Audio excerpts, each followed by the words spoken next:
everyone, I'm Diane Macedo. Thanks for streaming with us. In today's update, police in Louisville have declared a state of emergency ahead of an announcement in the Breonna Taylor case. 6 officers are now under disciplinary investigation after police shot and killed Taylor in her home in March. Any day now, the state attorney general is expected to announce whether some of those officers will face criminal charges. Also, memorials are growing outside the Supreme Court following the death of Justice Ruth Bader Ginsburg. Tomorrow, her casket will arrive at the Supreme Court for a private ceremony. She'll then lie in repose outside the court where the public can pay their respects. And on Friday, Justice Ginsburg will become the first woman to lie in state at the Capitol.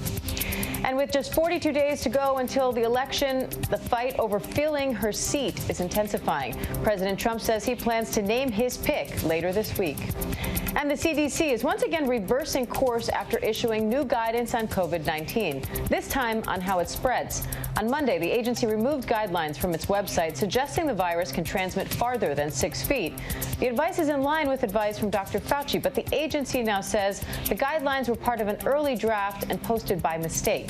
This as the U.S. nears 200,000 deaths. And now to some mixed news for college campuses. While the University of Arizona and the University of Colorado Boulder are just the latest to go virtual due to recent outbreaks, Cornell University is reporting that it has managed to contain the spread. Our Tom Yamas is there with an exclusive look at how they're doing it. This morning, as colleges across the country deal with COVID outbreaks, some linked to massive parties, GMA getting exclusive access to one university that may have discovered an innovative way to contain the virus. I think that this is new, and I think it's different, and it's starting to feel a little bit more normal. The new normal for students like Mariah Adegay at Cornell University in upstate New York means masks on, sometimes dining alone, spaced out lecture halls, but most importantly, testing, lots of it. So every Monday and Friday you get tested? Yes, every single Monday and Friday I come in to campus and I get tested. And at Cornell, as you see right here, the students do it themselves. You just take the swab and you put it in both nostrils for 10 seconds each side, and then you're done. Cornell says it's conducting nearly 50,000 tests a week using a method called pooled testing. Explain to me how pooled testing works. We go and we collect samples from multiple people, and we combine them together and run one test.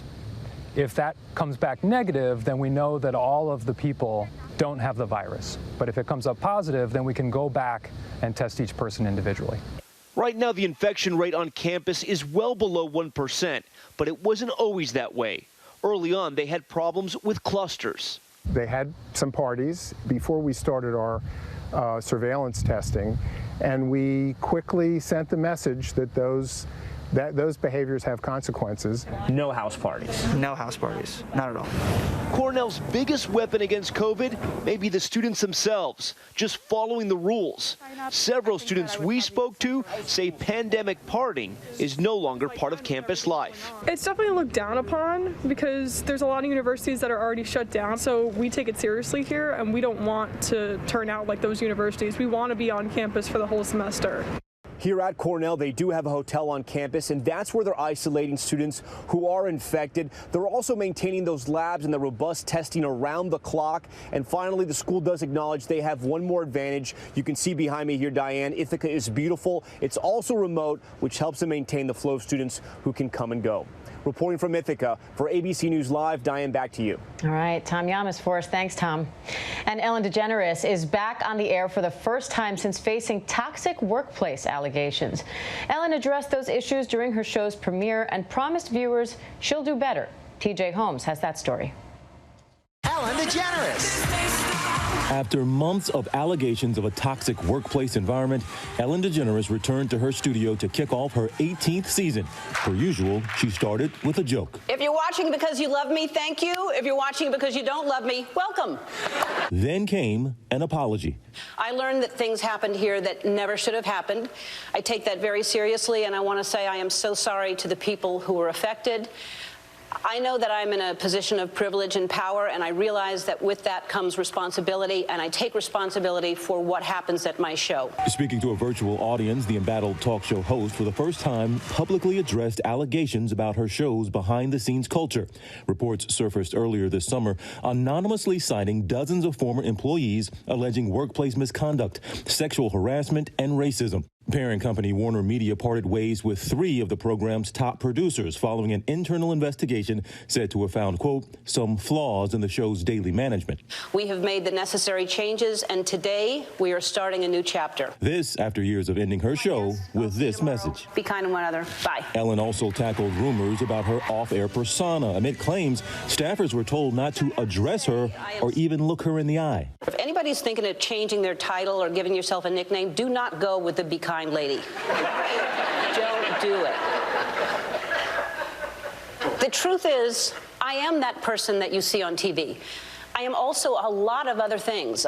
Sometimes I get sad, I get mad, I get anxious, I get frustrated, I get impatient, and I am working on all of that. It's a topic she's tackled before, even joking about it in her Netflix stand-up special, Relatable. But here's the downside. I can never do anything unkind, ever. I shouldn't even have a horn in my car.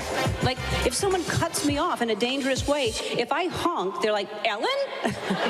But some say Ellen's apology fell short and was insincere. One critic writing, it had a feeling of obligation and of being over it all. The veteran talk show host defended her character, saying she's in the business of making people laugh and feel good.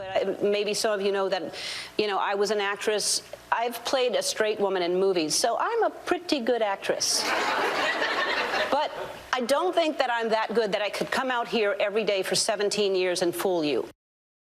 And it is worth noting, look, this is the 18th season of Ellen's show. That's a big deal in daytime talk. Only shows like The View and Oprah Winfrey have had longer runs. It's also worth noting here that in all the allegations of misconduct, Ellen herself is not directly implicated and accused of any particular misconduct, but still, Diane, some argue that she should have known what was going on at her own show.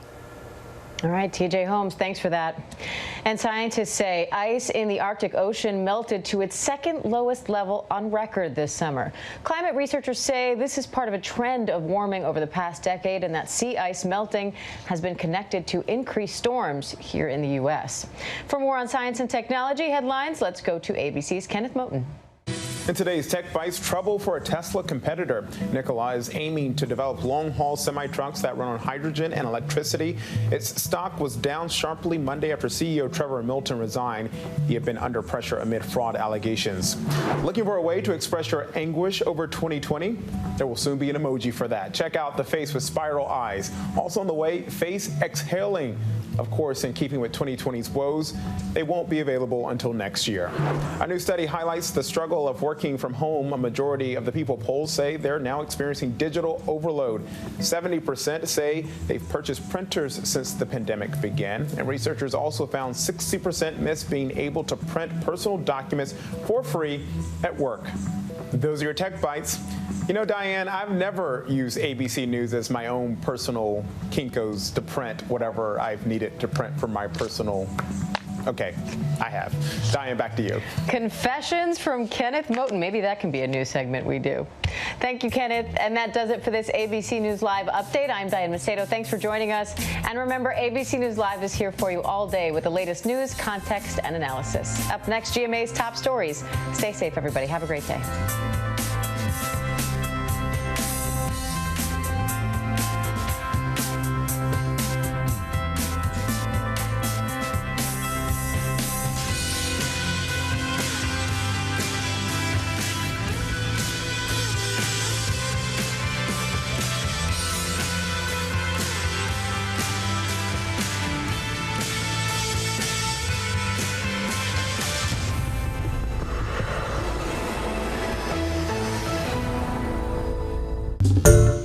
Hi everyone, George Stephanopoulos here. Thanks for checking out the ABC News YouTube channel. If you'd like to get more videos, show highlights, and watch live event coverage, click on the right over here to subscribe to our channel, and don't forget to download the ABC News app for breaking news alerts. Thanks for watching.